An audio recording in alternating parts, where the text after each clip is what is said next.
Coming up on American Black Journal, in honor of Veterans Day, we're going to talk with 3 members of the Detroit chapter of Tuskegee Airmen. Plus, we'll preview award-winning filmmaker Ken Burns' newest documentary, The American Revolution. Stay where you are. American Black Journal starts right now.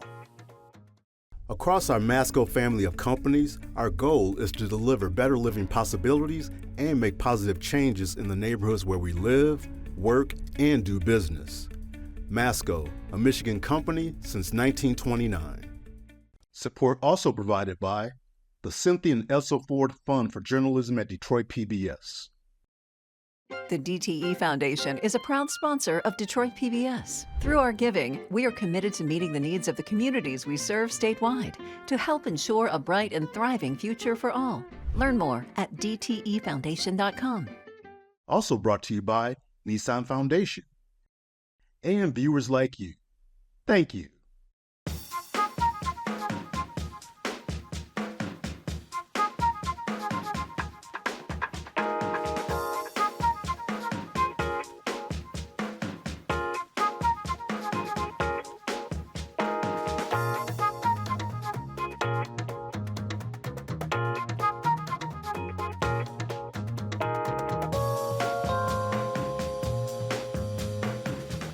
Welcome to American Black Journal. I'm your host, Stephen Henderson. As we observe Veterans Day, we're taking time to honor the legacy of African Americans who served in the United States Armed Forces. My first guests are members of the Detroit chapter of Tuskegee Airmen Incorporated. Tony Stevenson is president of the chapter, and he's a captain in the Civil Air Patrol. Captain Ashley Richardson served in the Army Nurse Corps. This summer, she was invited by the Honor Flight Network to visit the nation's memorials in Washington, D.C. And Norman Folson served in the Air Force during the Korean and Vietnam Wars. He, too, participated in this year's honor flight. It is great to have all 3 of you here. Welcome to American Black Journal. I'm going to start with you because my dad also served in the Air Force during the Korean War. And I'm always talking about how different that experience for him was than it is for people today serving, and African Americans in particular. He served in Korea and came back to the United States where he couldn't vote. He lived in Mississippi. He couldn't sit at a lunch counter in the town where he was from. And I think all the time about the progress that's been marked not only in the military, but in other parts of American life. But let's talk about that experience that you had in Korea and Vietnam as a member of the Air Force. Well, thank you. The Korean War was a little different as far as the wars are today. When I was in Korea, I was stationed at Gimpo, Korea. For those who have been to Korea, it's K-14. Now, in Korea, the war was close to the time that the United States Air Force was formed. It was formed in 1947. And a lot of the NCOs and officers that were in the Air Force at that time were leftovers from the old Army Air Corps. And some of them were from the Deep South, and they brought their prejudices with them. Sure. However, the Air Force changed as time progressed. One of the instances that I can remember pretty closely is I was coming back from Korea. The Air Force flew me from Gimpo, Korea to Travis Air Force Base in California. We landed at Travis, and I caught a Greyhound bus home to Detroit. Our first stop was Reno, Nevada. Now, I had a 2-hour layover in Reno. So I said, well, Reno's got the casinos and Gambling. Gambling, and I think that I'll go to the casino with my 2 hours and see what it's like. I had never been to a casino before. I had never seen a casino before. So I went to one of the larger casinos. I went in, and the first thing that I heard was, "Hey boy, where are you going?" I didn't stop because I wasn't a boy. You figured they weren't talking to you, right? And not only that, that's not my name. Yeah. So I took a few more steps, and this gentleman that must have been 7 foot tall to me, since I'm not that tall, said, "Where do you think you're going?" I said, "Well, I'm going to look over the casino and maybe place a few bets." He said, "No, you're not." I said, "Why?" Then he did the magic thing. He mentioned the N word.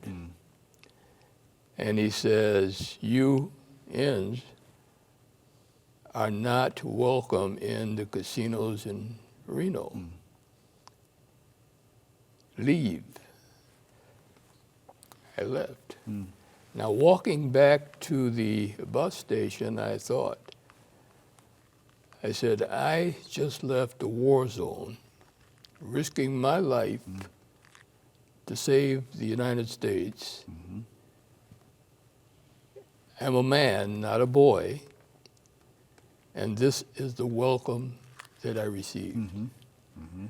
That's something that I'll always remember. Yeah. Always remember. Later on in my career, I spent 23 years in the Air Force. Later on in my career, I cross-trained and became an airborne loadmaster on C-141 type aircraft. C-141, in case you don't know, is a large... Big cargo plane, right? Cargo aircraft, right. And some of the things that I remember is flying back from Vietnam with a quarter of that plane filled with containers which contain the human remains of servicemen that had been killed in Vietnam. And they are the heroes. They are the ones that we should be thinking about today on Veterans Day. I also had the opportunity to go on the Honor Flight. The Honor Flight is a volunteer organization. They don't use taxpayers' money or government money. It's all contributions. And the purpose of the flight is to take veterans to Washington, D.C., to let them see the museums and the monuments that are dedicated to the veterans in remembrance of those who fought in the wars. And it was a very moving experience, especially to go to the Vietnam Wall. I'm sure. I have several friends that are on the wall right now. And that was a very moving experience. We visited all of the monuments, which started at Fort McHenry. Fort McHenry is where the British were going to invade the United States. From there, we went to the U.S. Army Museum, and we were housed at the Baltimore Hilton, 186 of us. We went to the National Cemetery in Arlington National Cemetery, and visited the tomb of the unknown soldier. This was a moving experience.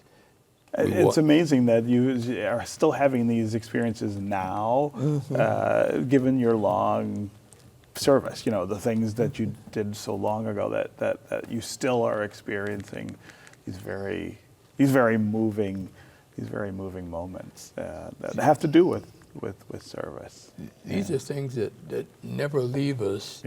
And I think every veteran has memories, some that they want to forget, and some that they don't want to forget. And they have good and bad. You were part of the Nurse Corps, and that brings in a whole other set of experiences, because women have not always been equal equally treated members of the military either. Talk about what kinds of experiences you had as a pioneer, really, in that space. Yes, you're so right, Steve. I am a person who was born in 1928. Lots of people look at me now and they say, well, you were born before Christ. And I often tell them at least say Moses, not before Christ. However, I've had struggles along with obligations, and I have weathered, called weathered the storm. Mm-hmm. And I started off in Virginia, where I received my nursing registered nurse license, and this was in the 40s. However, it was a school called Hampton, Virginia, Dixie Hospital. Mm-hmm. It was segregated. And when I say segregated, it was, we had a couple of black nurses as instructors, but most of our instructors were white and of German nature. And so I did get more involved in the surgical aspect. That was with my interest. However, because of certain rules, even our dialect had to be changed, because Virginia was one of those states that believed in segregation, which means it was the difference between the classes of people. And when I went for the surgical classes in the operating room, and I encountered from one of my German instructors, and she had asked me to do some technique. And my response to her was, yes, Miss Gamage. And she grabbed me by the back of my gown in the operating room, snatched me back. I think if I hadn't have been tiptoe, I would have probably fallen. However, her problem was, I said, yes, Miss Gamage. And she blurted out, you don't say yes to me. You say yes, ma'am, to me. Yeah. And I changed my subject to her and said, which was a whole new subject, I don't say yes to my parents. I don't say yes, ma'am, to my parents. So I'm not going to say to you. So I was put on probation and did not receive my nursing cap because of that incident. Moving on, I did graduate from Hampton, Virginia. My first job that I had after graduating in Virginia, I was working at a hospital, and I was informed by some of the black nurses who was already at this hospital, bring your bag, bring your food in a bag. And I had questioned it, but I did go and bring my food in a bag. After I got there, we were at a table that consisted of 9 black nurses, but we could see at a distance a glass panel room that had steam coming out of the tables, and those were for the white nurses and white doctors. However, the 9 black nurses, we had a small room. It was no tablecloth, and we were eating out of a bag. So I had a discussion with my father, and I asked him what's going on, what's happening, and he just said that, you know, well, that's the way Virginia is. I didn't understand it. Yeah. Even though I had been a Virginia resident all of my life, I didn't know anything about the prejudice of separation of races. However, he says, I can't help you, so the best thing for you to do is to move on. Of course, I saw him drop a couple of large tears because it was the first time that I was leaving home, and he was not able to explain to me what the situation was. So I left and went to New Jersey, and Soon after that, I found out that there were similar problems. But I was so happy that I left with an open mind that race would not keep me in a baffle of hate. Yeah. My mission always, and it came from my dad. He was a nurturing father. I didn't have a mother. And his following for us to follow was always be kind.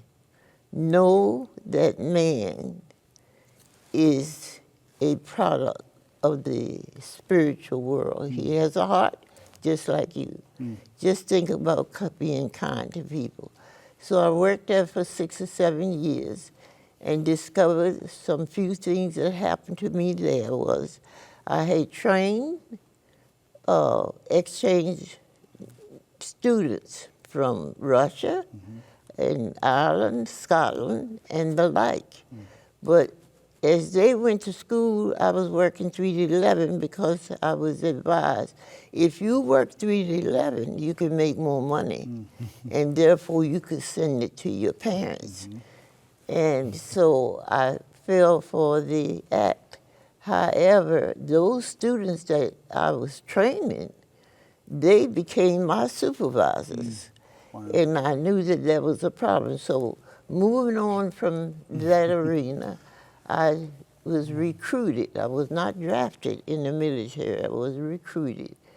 And I was commissioned in Fort J, New York, as first lieutenant. And I was flown to San Antonio, Texas, to follow through with my officer's training.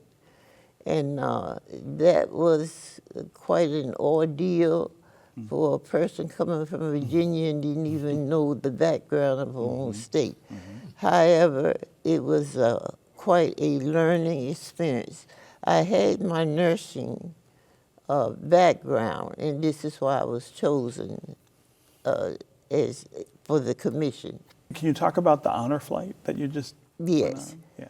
Now, speaking of the honor flight, I am still floating in the atmosphere. It is really unexplainable. The care, the altering of one's minds, of taking us back through what we had experienced. And it was like a movie being replayed. However, it was an interesting and a movie that made you feel that you had overcome. It was taking you back through the avenues of time that I had spent in the military. Now, most of my time, because I was a surgical nurse, was behind doors of the operating room. So I didn't witness a whole lot of contact so far as prejudice, because we as nurses, our work was fortified by the procedure of what was needed by the soldiers who were brought into Walter Reed. I had a wonderful experience and didn't receive prejudice at all, even though the Army was prejudiced at the time. I think my type of nursing kept me secluded from the problems that others would had. meet. Yes. But it was an interesting experience, and I received an honorable discharge. I was in during the Korean War. Thank you. Tony, it's amazing to hear these stories, which I think a lot of people watching might think, well, this is all so long ago. It's all ancient history. But it is not that far from any of us. It really isn't. And I've had the honor and privilege of being the president of the Detroit chapter for a while now. And I'm always stunned and amazed at the stories. I still enjoy listening to them. This is my girl right here. So it's things that people need to understand. That's part of the purpose of the Detroit chapter, Tuskegee Airmen. I mean, this is preserving their stories, for people now, and especially for our children? To communicate and educate, young and old, Yeah. because you'd be surprised. A lot of seniors don't understand and know what Tuskegee is all about and what they had to go through. So we travel, we give speech engagements, we go to schools. And one of the things I will even quiz you about, Stephen, you've heard of the movie Top Gun. Okay. What you may not have known, back in 1948, that was known as the aerial gunnery competition. At that time, the first winners of that competition were the Tuskegee Airmen. Wow. We won it first. Yeah. A lot of people don't know Yeah. And so there is a trophy that is at Wright-Patterson Air Force Base that the first names on that trophy are Tuskegee Airmen. We just lost one of the last combat pilots, James Harvey, just a few weeks ago. He was 100. So they're becoming few and far between, which is terrible. That breaks my heart. So yeah, I've enjoyed doing that, but as you mentioned in the open, I wear a different hat also. I'm also a captain in the Civil Air Patrol. Yeah. We are part of the total force of the Air Force. You have the active duty force, you have the Air Force Reserve, you have the Air National Guard, and then you have the Civil Air Patrol. Our function in that group is for basic search and rescue. We assist the Air Force and also FEMA. We play a large part in FEMA. During 9/11, when all airports throughout the United States were shut down, Civil Air Patrol aircraft were the only ones authorized to be in the air. We were taking pictures of ground zero, hurricanes, tornadoes, floods. We do all that work by taking aerial reconnaissance for the Air Force. So I wear several hats. But this one brings the joy to my heart. Yes, absolutely. So we're hoping that in this political climate, things will get straightened away so that the veterans do not suffer in all of this, as well as the regular armed forces and men and women who serve right now actively in uniform home and overseas, because they're the ones. These people here were the pathfinders. Yes. They paved the way. There is not a pilot of color in the United States right now, civilian or military, who do not owe their wings to the Tuskegee Airmen. Yeah. That's a high bar.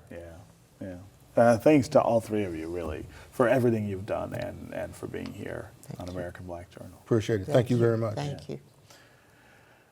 The American Revolution is the title of filmmaker Ken Burns' latest documentary. It premieres here on Detroit PBS on Sunday, November 16th at 8 p.m. The six-part series examines how America's founding turned the world upside down. Here's a preview.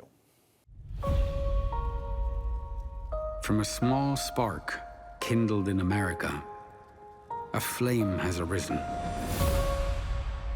not to be extinguished.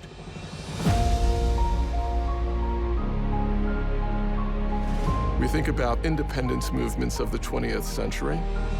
You don't always recognize the fact that the United States actually started that.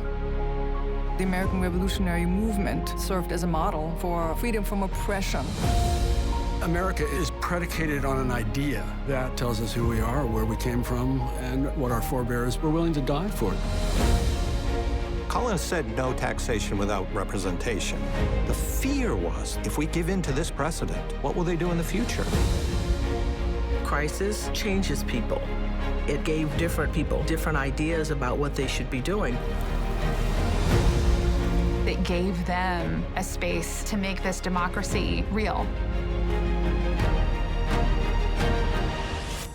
The founders thought we can start over again. We can begin the world anew. The British objective is to suppress the rebellion, force them to acknowledge the authority of the king. Washington understands the war he's fighting. He doesn't have to win. He only has not to lose. He becomes quite eloquent in trying to persuade people we're all Americans. We see regiments with individuals who are not carrying arms, doing essential labor, including women. They are at the forefront of this movement. One of the most remarkable aspects is that you had such different places come together as one nation. It mushrooms into a global campaign that touches Europe and all parts of the world. It so excites us that we are the product of a revolutionary moment where the world turned upside down. To believe in America is to believe in possibility.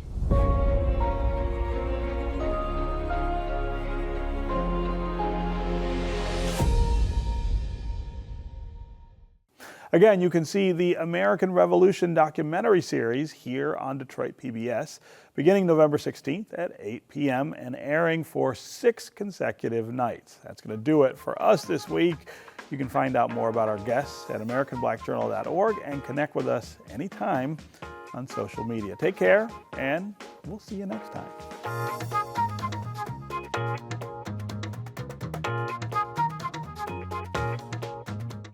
Across our Masco family of companies, our goal is to deliver better living possibilities and make positive changes in the neighborhoods where we live, work, and do business.